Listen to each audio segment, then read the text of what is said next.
Good morning, everyone. It's nice to see you all this early in the morning. So I'm not the only one who got up this early. So we are at our penultimate session. We have one more session left in our series of Echo on COVID with people with serious illnesses. And today's session is about exploring equitable care in COVID pandemic times. And the whole series is a collaboration. It's an initiative of Indian Association of Palliative Care, and the partners are Hyderabad Center for Palliative Care and Two Worlds Cancer Collaboration. And what else do I have to say? By the way, my name is Dr. Spandana Raila, and I'm a pediatric palliative care physician working with Hyderabad Center for Palliative Care. And today's first speaker is Dr. Gary Rodin. We are very thankful because Dr. Gary Rodin has already done one session with us, and it was a wonderful session. He's a professor of psychiatry, director Global Institute of Psychosocial Palliative and End of Life Care, and he's from University of Toronto. And today's session, the topic he's going to deal with is developing systems for ethical decision making when resources are limited. And I think this is a very interesting topic because we have been having this discussion among our own groups about how do we actually provide equitable care, which is the most challenging thing in these times. Over to you, Dr. Gary. Thank you very much. You're going to pull my slides up as well? Yes, Vinila is going to help us share the slides.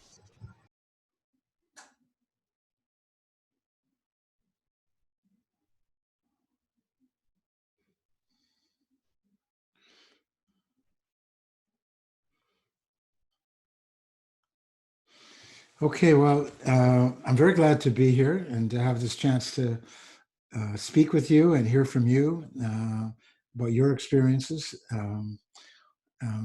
COVID has brought us together in a strange sort of way.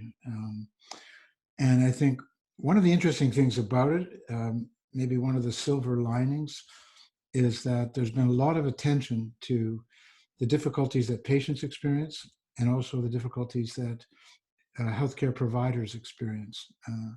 And so what I was asked to do today is to talk about a particular issue, is what is the difficulty for caregivers, for healthcare providers, when we don't have enough resources, when we're having to make decisions about who receive resources, like ICU admission or other kinds of resources or treatment of an illness, and who does not. And to talk about what is the approach that is reasonable and ethical to have in a situation like this, and what sources of distress can arise for caregivers in this situation. So maybe we could move to the next slide. And this is something that in high-income countries, I think people have not been accustomed to. I think there's often the expectation that the resources that we need will be provided. More and more, this is not always the case, even in high-income countries in ordinary circumstances, that treatments for cancer and other illnesses are becoming very costly, and we don't always have them available. But in the case of COVID-19 pandemic, we had a situation where people were becoming acutely ill in a very short period of time in a way that overwhelmed the resources. And we certainly saw in countries like Spain and Italy and France and in New York City that we had a surge of cases, and decisions had to be made as to who might receive those resources, who might be transferred to the ICU, receive care with a ventilator, and who might not, who it's appropriate to provide such care for, and who it might not be. So we could think about, what are the general principles that ought to be applied when we ration or reprioritize critical resources that are scarce. So these are, on this slide, you see some of the general principles that we apply. One is justice. And justice means that we apply the same criteria, whichever the criteria are, we apply them equally to everyone who might require the resource. That it's done not secretly, but it's done transparently, so that it's open to scrutiny and examination. That there's a responsibility to steward, to carefully preserve scarce resources, And whether or not we provide that to someone, ICU admission or another scarce resource, that we're obliged to care for that person, to provide all the care that we can provide for that person and to prevent the unnecessary loss of life. So those are the general principles that we apply when we think about rationing resources. The next slide. So how do we go about it? What is the process of decision making? Those are the general principles, but how do we practically apply them? And I think one of the first and most important things for palliative care providers is that those people who are providing the care for the patient, it's their job to provide the best care and to advocate for the best care for the patient. It's not their job, and they shouldn't be made responsible to decide who receives the scarce resource, who gets admission to the ICU, and who does not. That has to be done by a committee, by a body that's at arm's length, that's separate from the clinicians that are providing the care. And ideally, it's multidisciplinary committee, that there's senior clinicians, when possible, that there's ethicists and administrators and patients and families who are part of this decision-making process. And that when a decision is made, that it's communicated to the patient in an honest and compassionate way. And that this is a very difficult thing for clinicians to do. No one likes to tell a patient that we're not going to be able to provide something that might sustain their life. And so that we need to actually think about how we support clinicians who are put in the position of communicating those kinds of decisions to patients. Next slide. So when we think about ICU and triaging to the ICU in this context, these are some of the criteria that have been used. And I hope in the discussion that we'll be able to hear from people about whether they think these are valid criteria or legitimate criteria, or whether different or other criteria should be applied. We have a couple that are based on, I think, on consensus about what is an ethical approach.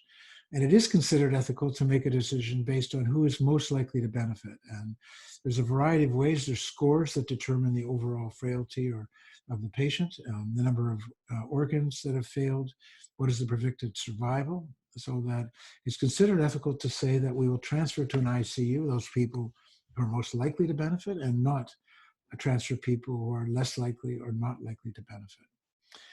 And the ethical position, however, is that it's about the acute episode. It's not about how long the person will live afterwards. And I'd like to come back to this because I'd be interested in people's opinion about this, is whether age is a legitimate criteria. Most ethicists believe that a specific age cutoff should not be used to say we'll take people over such and such an age and not below it. But also even that we shouldn't use in general, age is a criteria, that we favor a younger versus an older person. But I'll come back to that question to think about whether there are exceptions. And so that criteria which tend to be considered not ethical, as I said, is to use a specific age cutoff. Although age is correlated with things that might predict benefits, so that age ends up being a factor, but not a specific age cutoff. And of course, we should not decide on the basis of race, ethnicity, sex, or sexual preference, financial status, or perceived social worth of the person in the community. So those are criteria that maybe we should or shouldn't use. Next slide, please. So I think these are two controversial kinds of situations that I would be interested in people's opinion. Because in spite of what I said about age, some people think that there is an exception to that. When we think about the very young compared to the old, there's a sports metaphor used, which is fair innings, the number of innings that a person has lived. And so some people feel that it's legitimate to say that a young person who has a long life to live should take priority over an older person who is not expected to live so many years. And that's something I'd be interested in people's opinion about. Even more controversial, I would say, is whether healthcare workers should be given priority. And I can think of reasons why we might want to give them priority, that these are people who are putting themselves at personal risk, putting their families at risk, as many of you are, and they've accepted this risk. If they develop an infection or an illness in the course of that work, is it reasonable that we should give them priority? And I think some people feel that that's legitimate. Other people feel that that is not acceptable from an ethical point of view. And that when we give people those priority, there's a potential conflict of interest because we're not neutral parties. And that we may be giving privilege to people who may be less likely to benefit or to have less incremental benefit than some patients who then might not receive it. So perhaps people might have comments about that in the discussion. Next slide. And so people in this situation may develop what's been called moral distress or moral injury. Now, this is a term that some of you may be familiar with, but this is, you see here, a definition of it. And there's distress can have many sources in an acute setting, but this is the kind of distress that arises when there's a tension between what the caregivers knows or believes is ethically correct, but that they're prevented from doing so because of either the institutional constraints or other constraints that are put on the individual. And this tension produces, again, some people profound distress, and there can be feelings of guilt, shame, self-criticism, and the distress can actually have some features actually of PTSD or burnout. So it can be quite a distressing state when caregivers are put in this situation. Next slide. So when might this occur? Well, firstly, it can occur simply when we can't provide the care that we know the person deserves or would benefit from. This occurs with rationing, as we've been talking about, but it also occurs in many other circumstances. We don't have other treatments, or even because of the social isolation. We all know that social support, supportive relationships is an essential ingredient to have a good quality of dying and death, and that there's a tension when we are caring for people into the end of life who are deprived of that. This can also occur when we believe, the caregiver believes, that resources are being allocated in a way that seems unjust or unfair. And particularly when the leadership who's made those decisions doesn't own responsibility. So that the frontline workers may be then put in a position of communicating decisions or enacting decisions that they think are unfair or they wouldn't have even made themselves. So when there is a failure of leadership, that does tend to accentuate moral distress. And other people may feel it when either they become sick or for other reasons they're unable to work in a high-risk area, and they feel guilty that their colleagues are now continuing to work when they're at home in a safer place. So these are all the things that may increase this kind of moral distress. There's a number of questions I can see coming already, but I won't be able to read them yet until I stop, so I'll come to those after. Next slide, please. So we can think about how can we prevent or treat this kind of moral injury or distress. I've repeated that line twice, maybe for emphasis, but partly is to prepare so that we know certain kind of situations where we're rationing or allocating resources are distressing. I think preparing people for that, helping caregivers anticipate the kinds of emotional reactions that they have and think them through, providing support from peers and supervisors for caregivers in that situation. Think about all the ordinary things, the self-care strategies that we tend to use with caregivers who are in highly stressful situations. We may also want to help them reframe events in order to manage their distress, that people may unrealistically or excessively blame themselves for resources that are not available to patients. And that's the kind of thing we may be able to reframe in a way in which they don't assume personal responsibility. We also need to help them to process what they're feeling. And sometimes staff and peers can do that. And sometimes we refer people for more specialized mental health care. So that's a kind of a bird's eye overview, just think about the context of limited or scarce resources and how do we decide about reprioritize them? What are the criteria? And what are the consequences for the patients when we do that and for caregivers? What kinds of distress, moral injury or distress may arise, and how can we treat them? So I'll be very interested from hearing from the other panelists and from also the participants, their thoughts about these situations. Thank you very much.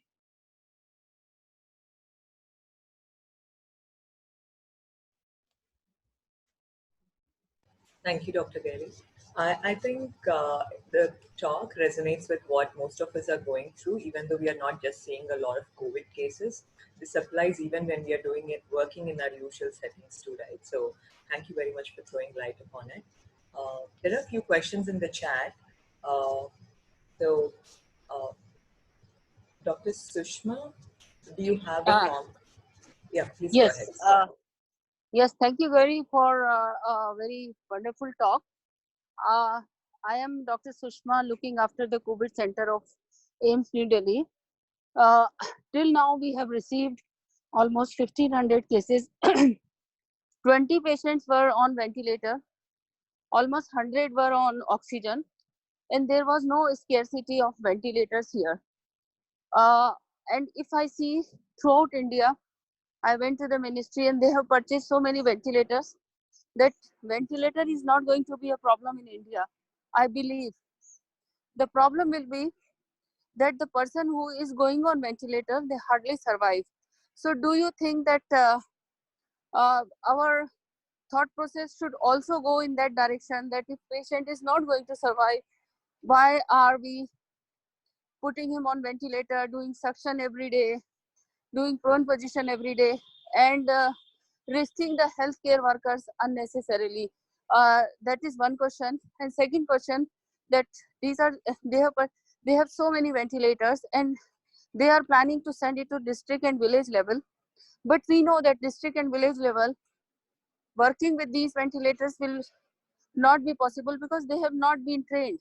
So if an untrained person will put a patient on ventilator, he will risk his own life as well as the surrounding, whosoever is their healthcare workers. So these two, do you think that this should also be the criteria, that based on the condition, we all know that once patient, I have seen this, that till the patient is on oxygen, there are 90% chances that he will survive. But once he start deteriorating and he's not maintaining on saturation on oxygen, and we are planning that this patient should go on ventilator, there are hardly any chances to survive. So this should be also be the criteria. What do you think?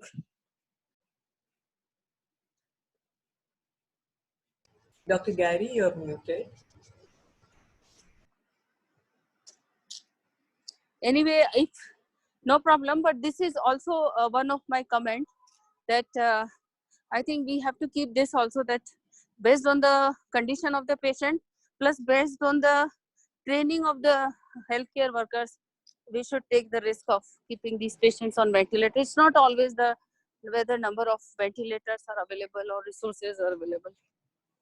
Thank you, So Spanda. You can go ahead. Yeah, please. I just want to be sure I understand the question. You're saying that you haven't had a shortage of ventilators, but are you saying that some people might be put on ventilators who wouldn't benefit from them? And is that the question you're raising? So Yeah, her because yeah, you can. Yeah. Oh, thank you. So I think what she's asking is, we have requisitioned a lot of ventilators. There is no scarcity of supply of ventilators in India as such at this Yes. moment. Yes. But the thing is it ethical, is it moral to put them on ventilators when the people are not enough trained, because they're trying to send these ventilators to the most rural parts of India, thereby putting the patient and also the healthcare professional at risk? Is it Second ethical thing to is, put? second thing is that when patient, we know that this patient is not going to survive because of his own comorbidity Right. and the condition. So that time, whether we should put him on ventilator. So what we know is that in general, the quality of death or the quality of dying in death in the ICU on a ventilator tends not to be very good. It's not a very good way to end your life. And so that um, I think who goes to the ICU, whether they're likely to benefit and whether that is a wise choice is a very important thing. I think in the context of COVID, one of the challenges is the speed at which this is happening. That, you know, with patients with cancer, we have a much slower progression of disease. And so we have much greater chance for goals of care discussion, for advanced care planning, and to make this for people actually to understand what's involved in an ICU admission on a ventilator. And so it's much easier for families and patients to make decisions not to do that. So I think the challenge for caregivers is for palliative care and other providers to be available in a very timely way to have um, those decisions. Sometimes we may decide it's not in the patient's interest. I think many times families, if they actually understood what's involved and what is their likelihood of benefit and the experience of being in a ventilator, what that's like at the end of life, will decide not to. So you're right. I think it's a very good point. I was emphasizing depriving people of it, but I think we could easily have the other problem. And we know that historically that's been a problem, certainly in many countries, is there isn't adequate goals of care discussion and people end up in the ICU, unable to get off a ventilator and have a very bad end of life. So it's a very important point you've raised. Thank you. Thank you, Gary. Thank you, Dr. Gary. I'm Dr. Bharat Shah. Can I comment on the point made earlier? Yes, sir, please go ahead. So that was a very good point made that many patients who go on ventilator turn out to have a severe disease. But I don't think that all people who go on ventilators are not salvageable. Some people can. Right. Absolutely. So it should So be. that is what I'm saying, that if physicians together will come to know that can this be a criteria? That's what I'm saying. Your other point is very valid, whether ventilators should be provided in districts where the care is not likely to be as good as in centers like AIIMS. So that point is quite valid. But in good centers, good ventilatory management and good medical management can help the person come out of this severe disease. Yeah, absolutely. Ventilators can be life-saving, and one of the first criteria that I mentioned was likelihood of benefit, so that many lives have been saved by people being on ventilators. Absolutely no doubt about that. And yes, we absolutely want to do that. We just want to avoid, if we can help it, we want to have proper discussions so people who will not benefit, who will not survive, if we know they won't survive, then we want to have the discussion so they don't get put on ventilators if possible. Thank you. Thank you. I think we'll move on to the next presentation. There are a lot of comments about how wonderful Dr. Gary's presentation was. I agree. And there are a few more questions there. We will go to them after the presentations. The next presentation is by Dr. Bharat V. Shah. He's a General Secretary, Director of Institute of Renal Sciences, Global Hospitals, Mumbai. And he's going to talk about the challenges of prioritization. So Dr. Bharat, over to you. Yes. Can I have my slides, please? Okay.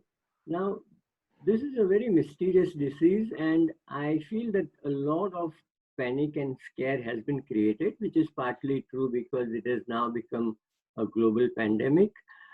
In a large majority of the cases, the infection is mild and most of them recover with no symptoms or mild symptoms. And it is a very small percentage of cases who go on to develop a severe disease. Now, these are the cases which have created a lot of panic. Next slide. What I thought I would do in this presentation is tell you briefly about what is COVID, but I find that everyone over here does know about it. What should be our approach to COVID? Can we provide equitable and fair medical care, and what are the challenges? So let's go to the next slide. So we all know that this is an infection caused by a virus and that it's a global pandemic. And there has been an increase in number of cases day by day. Next slide. The transmission, everyone knows, occurs by respiratory droplets. The virus can remain viable for several hours on surfaces. So it is not only airborne, but even by way of fomites. When you touch the surfaces where the virus is and then you touch your face, you are likely to get an infection. The median incubation period is 4 days, which means usually after about 4 days of contact, one starts manifesting with symptoms. Next.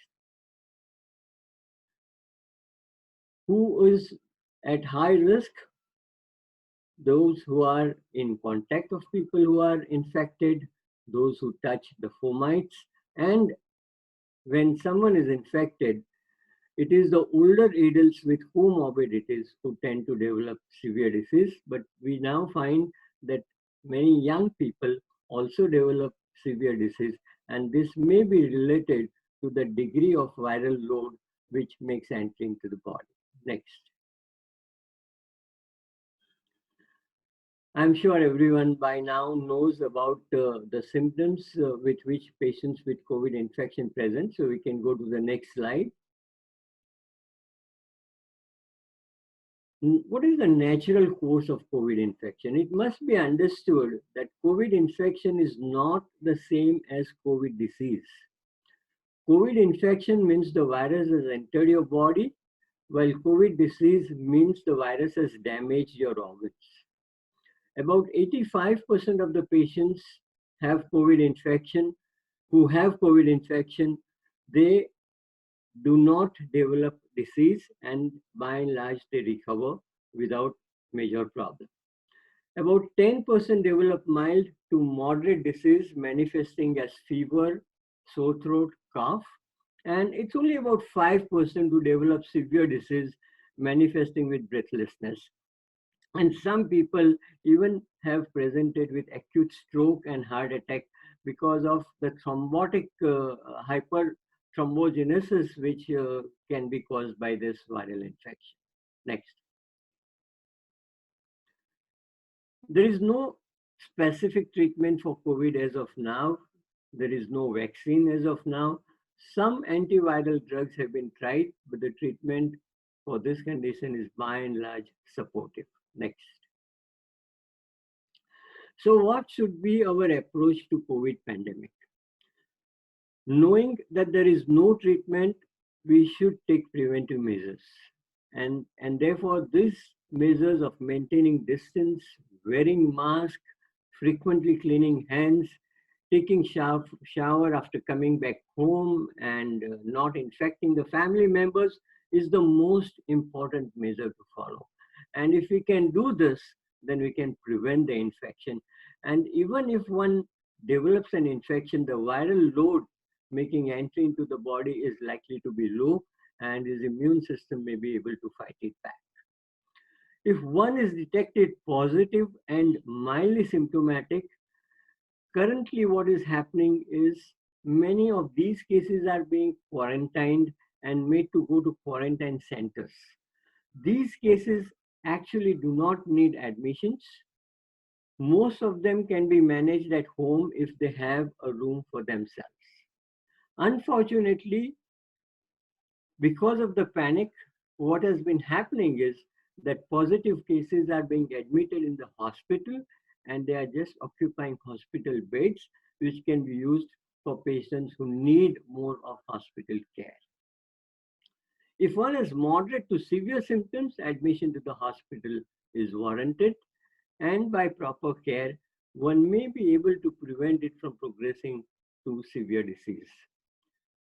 To be able to accommodate symptomatic COVID cases, there have to be sufficient hospital beds, and that is possible if we make sure that our resources are being optimally utilized and not indiscriminately admitting anyone who is COVID positive. Next. So let me give you an example of a patient whom I recently managed. This is a 43-year-old male who had a kidney transplant in 2014, and he was doing well. He did not take proper preventive measures. He used to go to office, he used to be in touch with other members working in the office, and I think that is where he contracted the infection. He presented in last week of April with fever and nasal symptoms, and he was found to be COVID positive with nasal and throat swab. He was advised to get admitted to a hospital or a COVID center. Now he, except for fever, was in a reasonably good shape. He could not afford to get admitted to the hospital, and therefore he was sent to a COVID center. A COVID care center is a center where people with COVID infection are managed separately and away from the home. Next slide. So you can see that he was sent to a COVID care center in one of the suburbs of Mumbai, where there was an open terrace over which about 20 beds were spread out. It was an open terrace, there were mosquitoes, and you can realize that this is not going to be the situation if you were to be allowed to be at home. So I requested the doctor to not send him, but he was forcibly sent to this center. Next slide. When I saw this COVID care center, I called up the municipal doctor who was taking care of this COVID care center. And I said that, look, he is a kidney transplant patient. He has his home where he has an independent room for himself, an independent room with washroom. He would be much better off being managed at home. He doesn't need any specific treatment. His only manifestation is fever, and with supportive care, this may pass off. So as the supportive care or the treatment that is being used at present for many people is hydroxychloroquine and azithromycin, I just put him on these two medications apart from his regular medication. Yes, I did cut down on his immunosuppression, and that is all that I did.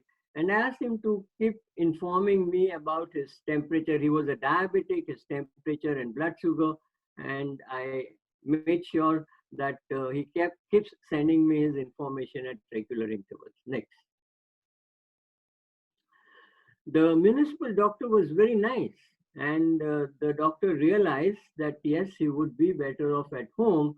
So she said that let your patient fill up the form which tells about all guidelines that should be followed when someone is quarantined at home. And if he is willing to take that responsibility, we will allow him to go home. So this formality was carried out, and by fourth day, this man was allowed to go home, where he was in his room, single room, and he took care of himself. We just managed him with the simple drugs that I mentioned to you. Over the next 3 to 4 days, his fever came down and he made an uneventful recovery. Next. Sir, one more minute. Yes. So what I want to show is that we are utilizing many beds in keeping patients who can be just managed at home, and the result is that beds which are required for severe cases are not made available to those patients. Next. So what should be our approach? We should try and open up all our beds and use them optimally.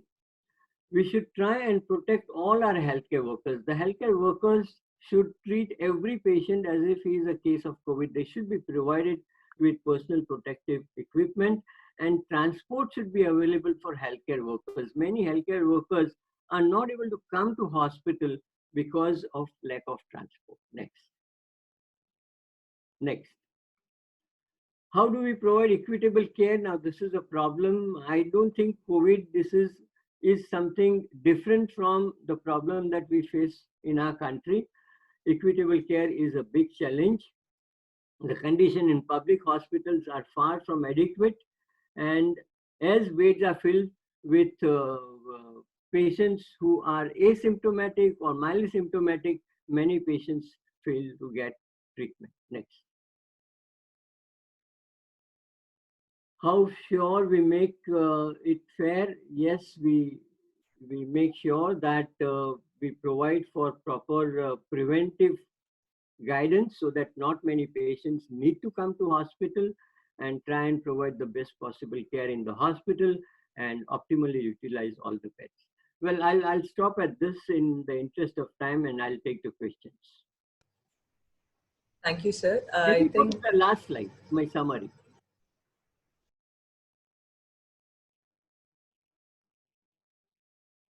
So how will this pandemic behave? As of now, difficult to predict. There are many ifs and buts. We have to learn to live with this virus and now start getting into routine. The lockdown has gone on for a very long time. Continue the discipline of maintaining distance, wearing masks, frequently cleaning hands, And remember that tough times never last, but tough people do. And with proper discipline, we will be able to get over this viral pandemic. Thank you. Thank you, sir. I think there is one question specific to you, sir, and it says, what happens at dialysis centers, and there's one more thing, monitoring of renal parameters. Yes. So patients who come to dialysis centers are at higher risk because they are exposed to more people. They are elderly. They have many comorbidities. But in our experience, when we did a survey of screening all people who come for dialysis on routine screening without any symptoms, we found that the positivity was only 5%. And in our experience, those patients who have become COVID positive, many of them have behaved like normal people and not gone on to develop severe disease. Yes, in our dialysis center, we make all our healthcare workers use personal protective equipment. We have divided into 3 areas: the main unit, which carries patients who are fine. Then we have an isolation area where we dialyze patients who are suspects. Suspects are those who come from other centers or who have some symptoms. And then we have a third area where we dialyze patients who are COVID positive. Thank you, sir. Is there any change in protocols from what you were following before the pandemic times? So yes, the most important protocol is for prevention. Our patients are educated about how to take care. Before they enter into our unit, they are made to put on the mask. In fact, they put on the mask all the time. They are made to wash their hands, and they are taken on the bed, and they are instructed to keep their mask all the time. All our dialysis staff members wear a personal protective equipment.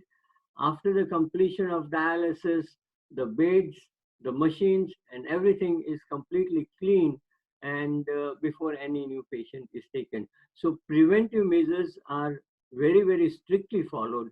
And if we do this, we'll be able to prevent the spread. Sir, I'll ask you one last question and we will go ahead with the discussion. That is, there is a question saying, has access to renal care been affected? Also, it was interesting because you brought up the point of transportation for healthcare workers. So, what I have seen as transportation of patients is also affected. So are they not coming regularly for dialysis because they are not able to? And also, is there any shortage of staff that is also affecting the renal care that they should rightly receive? Absolutely. So in the beginning, when there was a lot of panic created, if a patient would be found to be positive in a dialysis center or a staff would be found to be positive, the authorities would come and completely close down the dialysis unit. The result was that a few dialysis centers got closed down, and the patients who were being dialyzed at those centers didn't know where to go because other centers wouldn't take them. So that was one problem. Because of the panic, many dialysis staff members went away and would not want to come to work. Because of transport problem, many staff workers could not come to the center. So these all problems did result in many dialysis patients not getting appropriate treatment in the early period. Now we have formed a group, we have formed guidelines, and we have guided the authorities as to how not to close down the dialysis units, but just clean them up and restart a dialysis unit rather than closing it down. But your problems, your points are absolutely right. Many patients have suffered. Some patients have even died because of non-availability of dialysis. Thank you, Dr. Shah.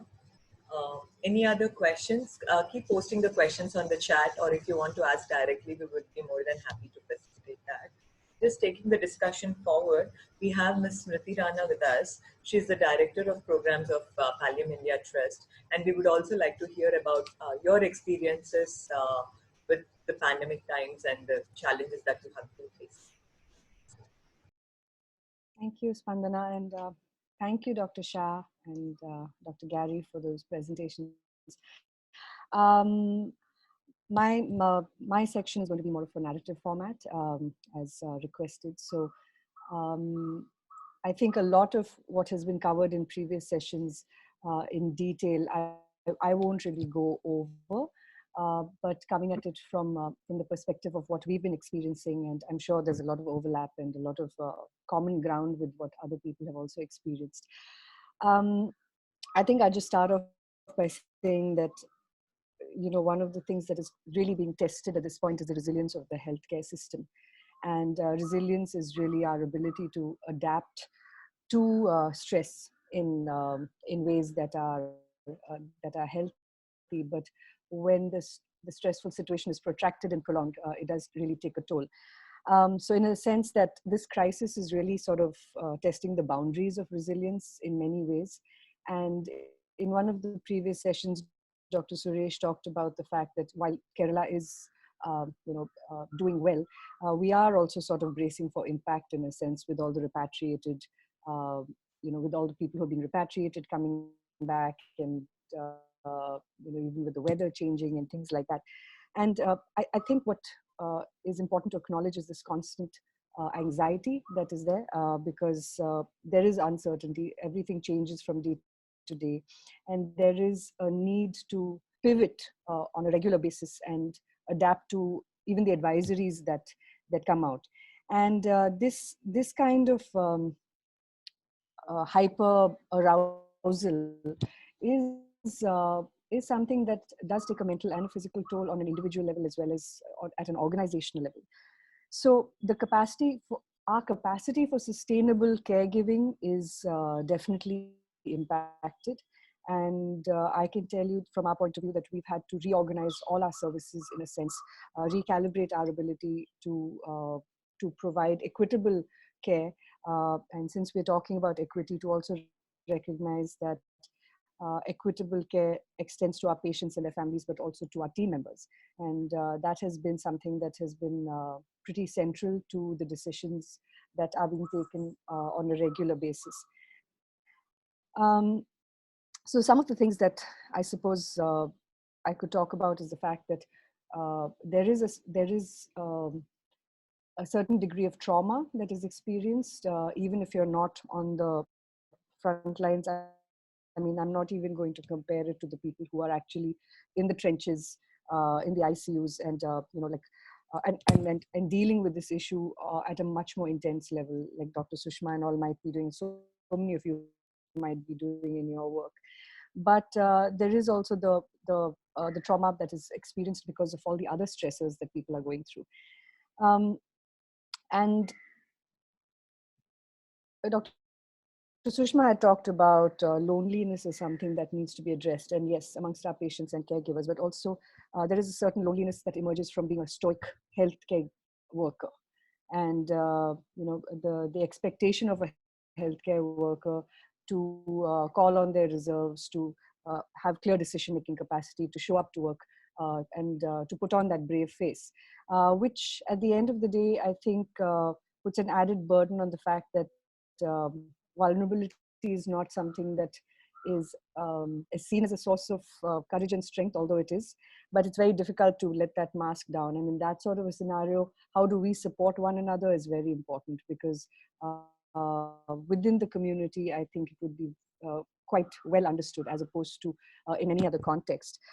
Um, so if we recognize that grief is a normal response to loss, I think it's also important to acknowledge that a certain level of trauma is also a normal response to a crisis or to an abnormal situation.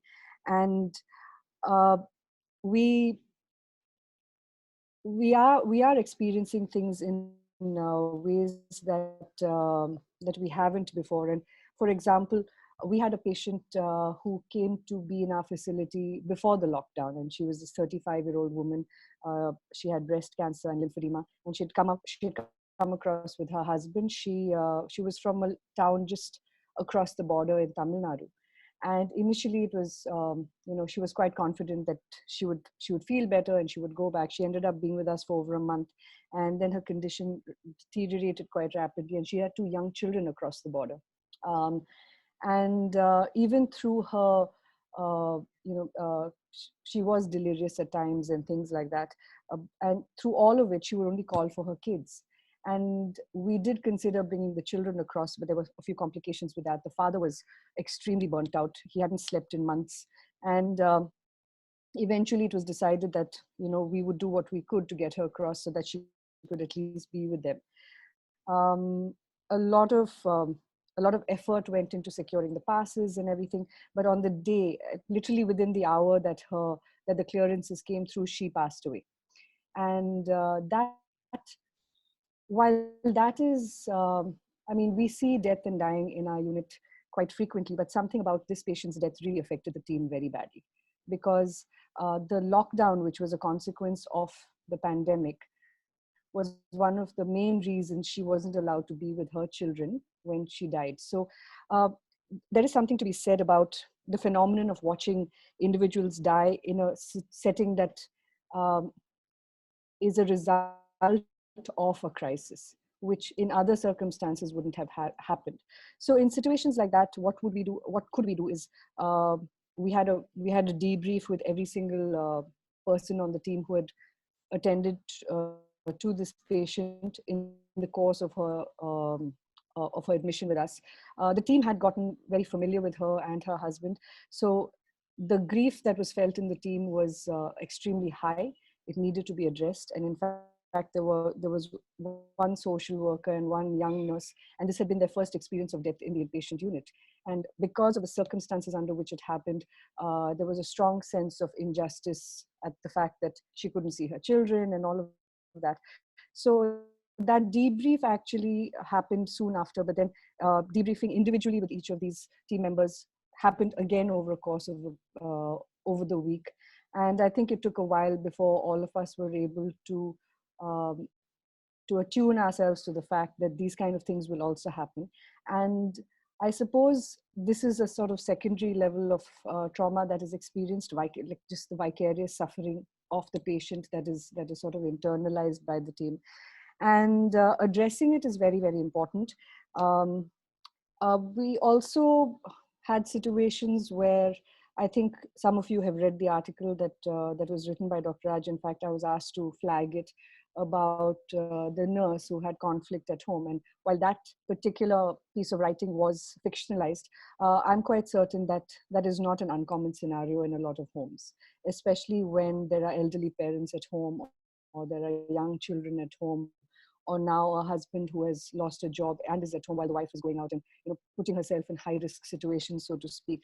And in those scenarios, there's no one size fits all solution.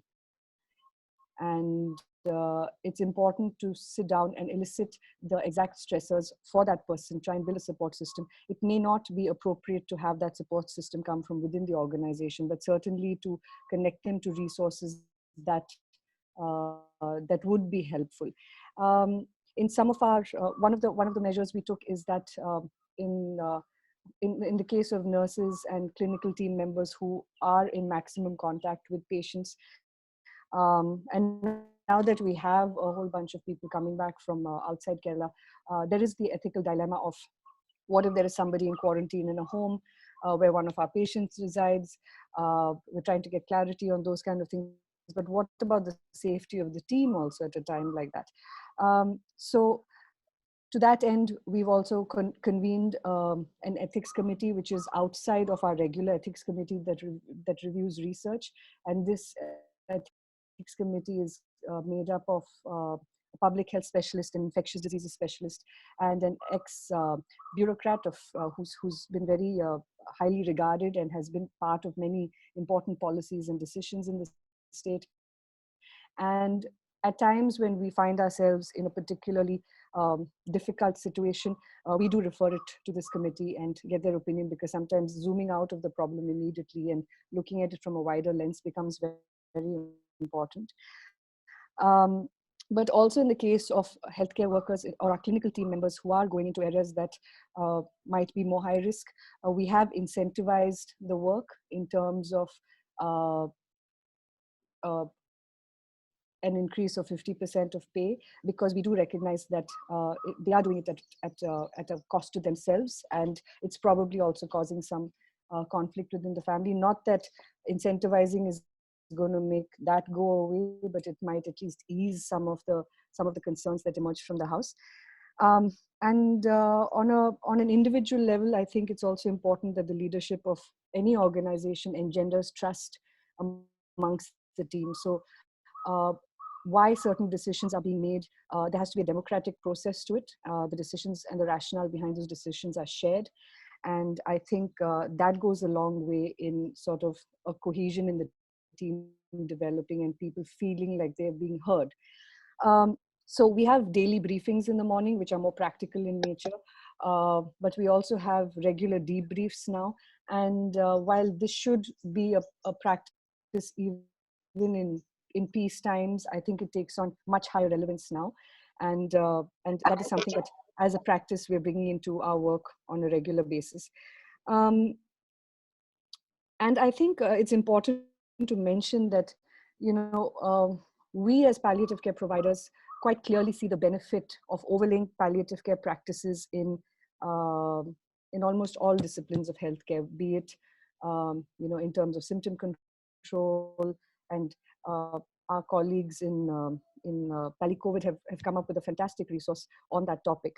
Also the importance of communication and things like that have always been valued in the palliative care community. And we see how it could benefit this current crisis.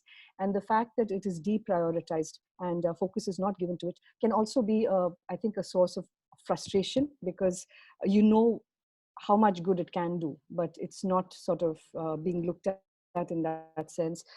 So there is that also to deal with. But I suppose you just keep trying to make sure that at least a few people will sort of see the value in it and start imbibing it in their practice, perhaps. And I think we have had some measure of success with that. So I guess counting our blessings in that sense is also important. Um, and finally, I think I'm just going to round this up with the fact that um, we try to acknowledge that vulnerability, like I said earlier, is not something that a healthcare provider should shy away from. And as a response to some of the stories that we were hearing, we did come up with a program. It's called RISE. It stands for Resilience, Inspiration, Storytelling, and Empathy, where we don't position ourselves as a mental health intervention, but rather a gathering of healthcare providers who come, and we have a storyteller every week. There are 16 people who've come together from around the world in different capacities as facilitators, some with 45 years of mental health and resilience building practices. We have people from different disciplines, and it's really to witness the story and to acknowledge what the person is going through. And we've done about 6 weeks of it now, and uh, I'm happy to say that the results and the outcomes are pretty tremendous and powerful, because we can do what we can, but I think as a community we just bolster each other. And this is one of the ways in which we can do it. So it's important that innovation is also in. And finally, in palliative care practice, we talk about spiritual care. And I think at a time like this, when I talk about spiritual care, I'm really talking about the meaning that uh, you get out of your experiences, or what connects you to the world around you. And I think this is a time when many people are sort of weighing what it means to be in the field that they're in, whether they're serving their purpose, whether it's coming at a great cost to them, to their families. And I think now more than ever, that is also a time to sort of have those conversations, and they're not far-fetched. They can be had in small groups, and it's good to help people reconnect with why they do what they do. And that's something that has helped me tremendously. Gayatri did say, to touch upon the fact that I mean, how has it been for me personally? I haven't been home in 2 months, and I don't. I live across the border, and I don't see myself going back in the foreseeable future, which is a bit unnerving, to say the least. But at the same time, I know that by being here and being mildly useful in the role that I'm in also sort of sets off against that anxiety a bit. But it's a constant work in progress, and I know that a lot of people feel it. So yeah, that's what I'm going to end with. And thanks, Pandana. Thank you, Smriti. I think you covered a lot of topics that we wanted to discuss. Thank you very much. And I think there is one interesting question to all the panelists. But before I go to that, I just have a small announcement to make. There's going to be a poll at the end of the session. Please take time to answer it. It's going to take really seconds. And if you give your feedback, it will help us improve our sessions. And the next week session is on voices, and we are going to discuss about the experiences of people who have faced the situation and who have actually been tested positive, and what were their experiences. So please do attend that session too. And going back to the questions, so there is one interesting question: are incentives ethical to make people show up to work, or should be they given to those who show up? Like, should it be the one to make them come, or should it be given to ones who already came? Kind of question. So, any thoughts? And I think this question is to all the panelists. Dr. Gary, would you like to take it?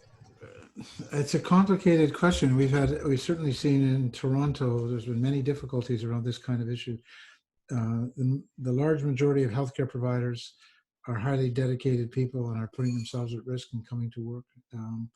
There's a lot of gray areas. There's people who have medical conditions. We know some of the risk factors, diabetes and other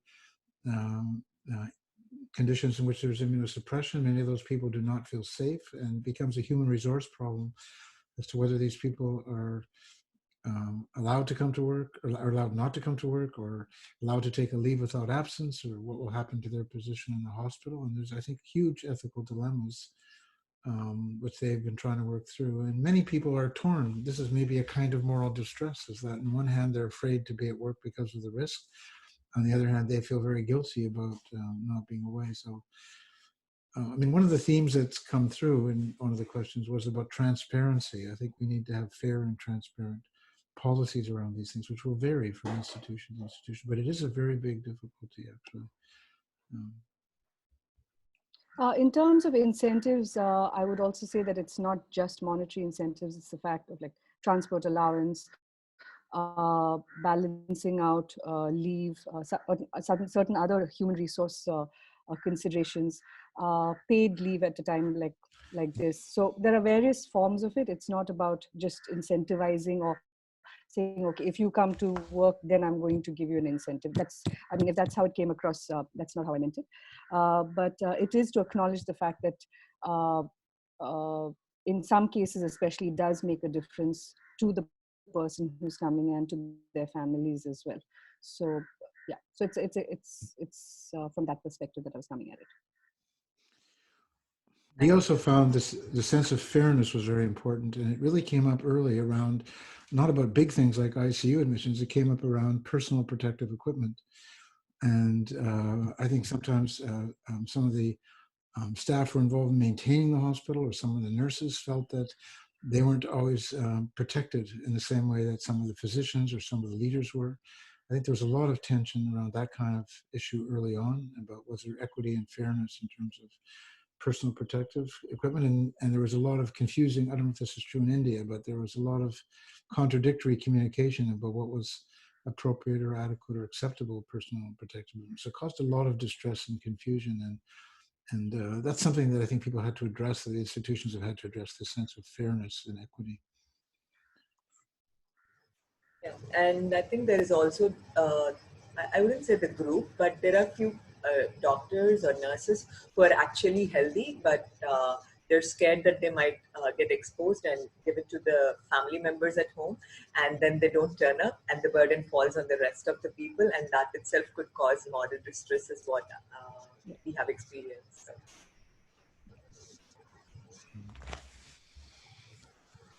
So there are a few more questions.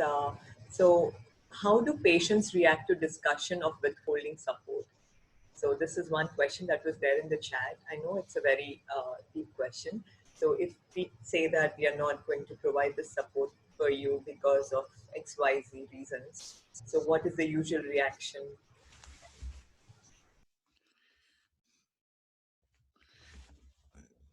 You know, in some respects, this is a common situation in palliative care.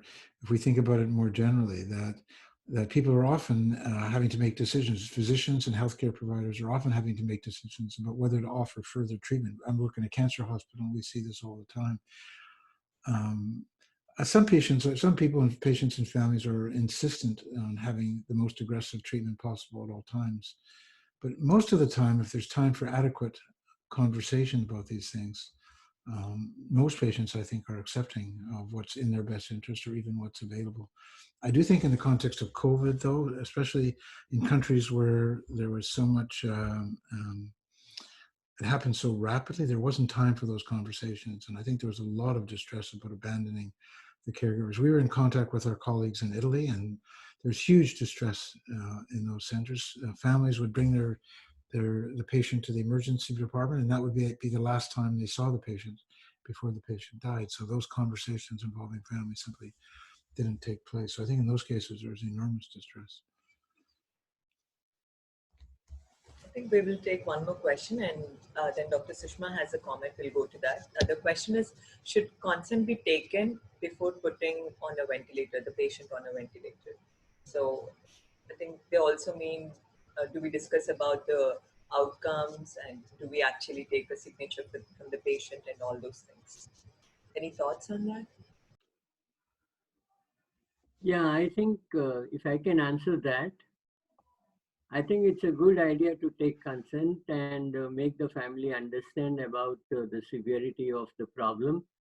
As one of the doctors from AIMS pointed out in the early part of the talk, that all the patients who were put on ventilators did not survive. So it is important that we discuss about the severity of the disease with the family. And this is even more important in a private hospital, because once they go on ventilator, your cost of care keeps mounting up. So if you think that the chances of a person coming out are not good and extremely low, while on the other end, putting them on ventilatory care and then other supportive care is going to be very expensive, it is important to discuss with the family. Thank you, Dr. Shah. Dr. Gary, do you have anything to add on this? Not especially. But I see the last comment about basic communication skills should be provided to all healthcare workers, and I certainly agree with that. I think we have to that not just people, not just physicians, not just nurses, but everyone who interacts with the patient, being able to support the patient should be part of their job. And I very much agree with that idea of basic communication drills being training, that being important for all the providers and people who work with patients. Thank you. Dr. Sushma, do you have anything to comment? I see in the chat, you are muted.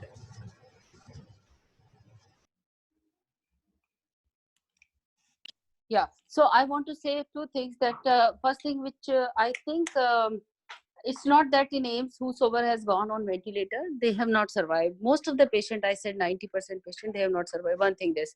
Second thing, in COVID crisis, patient will not allow you to discuss, as already discussed, because this we have to decide ourselves with the help of patient's relative on telephone, because there is no time to take, because there is no time. Most of the time relatives are also in quarantine, so written consent has no value, but we have to talk on telephone whether this is the what we are planning. And if patient is can understand, then we can discuss with patient also. If most of the time patients are delirious, and we have to decide ourselves. Second thing, regarding incentive, I want to say that it is not the incentive which drives people to work in this type of highly infectious disease. It is the dedication and commitment which drives. However, incentive in terms of that, if you will become infectious, or if you will catch infection, we are there to look after you all the time. So for example, even healthcare workers, those fourth class workers in our team, we have given them a full confidence that even if you are having slight infection, slight symptoms of influenza like symptoms, they immediately report to us. We give them immediately, we talk to their employer that this patient has influenza like symptoms. We give them 5 days leave, paid leaves. If symptoms subside, it means influenza is gone. Otherwise, we send them for RT-PCR test. If they are positive, we take care of them for whole 14 days. So, and these are all paid leaves. So this type of incentives, I think it's really meaningful for them that there is someone who is going to look after me if I will get some kind of a infection and if I become serious. So maybe very poor patient, money will definitely help them. But in this group of disease or in this group of pandemic, my experience is that it is not at all money which drives. It is commitment and dedication, because I have seen a lot of rich people, they are very healthy, they don't want to work because they are very fearful. And I have seen very poor people, they are not very, they don't have enough money, but they are frontline workers in our city. So this is what I want to say. Thank you very much for giving me this. Thank you, ma'am. Those were some excellent points and the ground reality that you have seen. Thank you so much. So I think we have crossed the time, and with some of the lockdown restrictions going up, most of us are working, so we will be very respectful of your time. Any questions you have, please leave it on the chat, and we are going to share the poll with you. Please take a few seconds and answer it so that it will help us improve our further sessions. And before winding up, I would really like to take time to thank all the three speakers. Your sessions have thrown a wonderful light. Dr. Gary, you have given a wonderful overview. Dr. Bharat, the example you have shared shows us that doctors don't just help patients medically only, but also trying to reach out to the administration sometimes makes their life much more easier and simpler. Thank you very much. And Smriti, thank you so much, because being part of such a huge organization, the little things that you and even the bigger things give us excellent learning points for the whole community that have joined. Thank you so much. Thank you, everyone. See you all in 1 week's time.